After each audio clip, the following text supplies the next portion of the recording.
अब हम देखेंगे नॉर्मल फेथ ऑफ आरबीसी, या फिर कह सकते हैं कि डिस्ट्रक्शन कैसे होता है नॉर्मली आरबीसीज का।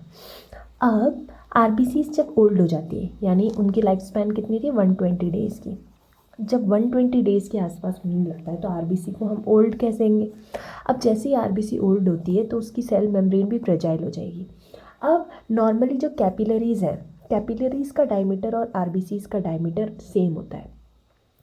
तो अगर आरबीसीज को कैपिलरीज से पास होना है तो उनको स्क्वीज़ होकर पास होना पड़ता है। तो जो यंग आरबीसीज होती है वो तो एकदम स्ट्रॉन्ग और उनका सेल मेम्ब्रेन भी उतना स्ट्रॉन्ग होता है, तो वो सेल मेम्ब्रेन में से उनकी सेल मेम्ब्रेन बहुत इजीली निकल जाती है। बट जब आरबीसीज ओल्ड होने लगती है तो उसकी सेल मेम्ब्रेन उतनी स्ट्रॉन्ग नहीं रहती।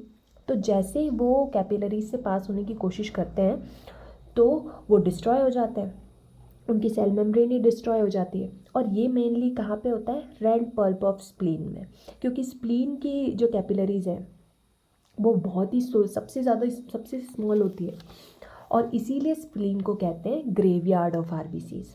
यानी ये देखो, ये स्प्लीन का रेड पल्प है जहाँ पे कैपिलरीज ही कैपिलरीज है। अब ओल्डर आरबीसीज ने वहाँ पर एंटर होने की कोशिश की तो उनकी सेल मेम्ब्रेन डिस्ट्रॉय हो गई। अब जैसे ही वो सेल मेम्ब्रेन डिस्ट्रॉय हुई तो उसमें से हीमोग्लोबिन रिलीज़ हुआ। हीमोग्लोबिन जैसे ही रिलीज़ हुआ तो उसको मैक्रोफेजेस ने फेगोसाइट कर लिया, यानी उसको खा लिया। कौन कौन सी वाली मैक्रोफेजेस ने, लिवर, स्प्लीन और बोन मैरो की मैक्रोफेजेस ने। लिवर सेल्स जो कि लिवर के अंदर जो मैक्रोफेजेस रहती हैं उनको क्या बोलते हैं, कूफर सेल्स। तो उन लोगों ने हीमोग्लोबिन को खा लिया। अब डेली डेली 10% आरबीसीज, हमारी बॉडी की जो 10% आरबीसीज है एक हेल्दी एडल्ट के अंदर, वो, और 10% आरबीसीज में भी कौन सी, जो कि ओल्ड हो गई हो, वो इस वे में डिस्ट्रॉय होती है एक हेल्दी एडल्ट में। अब डिस्ट्रॉय होकर जब डिस्ट्रक्शन हो गया आरबीसी का तो क्या होगा, हमारी बॉडी में कोई भी चीज़ वेस्ट तो करेगी नहीं सेल्स। तो जैसे ही आरबीसी का डिस्ट्रक्शन होगा हीमोग्लोबिन रिलीज होगा। हीमोग्लोबिन को जैसे ही मैक्रोफेजेस फेगोसाइट कर लेंगे तो उसके बाद में क्या होगा कि वो 3 पार्ट्स में डिवाइड कर देंगे, उसको 3 पार्ट्स में काट देंगे, आयन, ग्लोबिन और पोरफायरिन। यही उसका वो कलर पिगमेंट है जिसकी वजह से हीमोग्लोबिन रेड कलर का कलर देता है आरबीसीज को।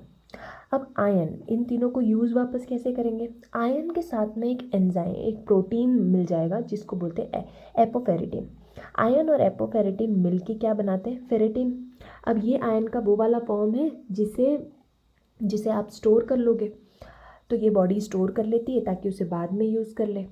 फिर जो ग्लोबिन प्रोटीन वाला पार्ट है वो प्रोटीन पूल में जाके स्टोर हो जाता है ताकि उसे बाद में यूज़ कर ले। अब पोरफायरिन वाला पार्ट, ये लिवर उसको बिलीरुबिन में चेंज करता है और फिर उसको एक्सक्रीट कर देगा, किसके थ्रू, बाइल के थ्रू। ऐसे ही हमारी जो आरबीसीज डिस्ट्रक्ट हुई हैं, जो टूटी फूटी हैं, उनके भी सारे पार्ट्स को बॉडी या तो एक्सक्रीट कर देती है या फिर स्टोर करके रीयूज़ कर लेती है। Okay, thanks for watching.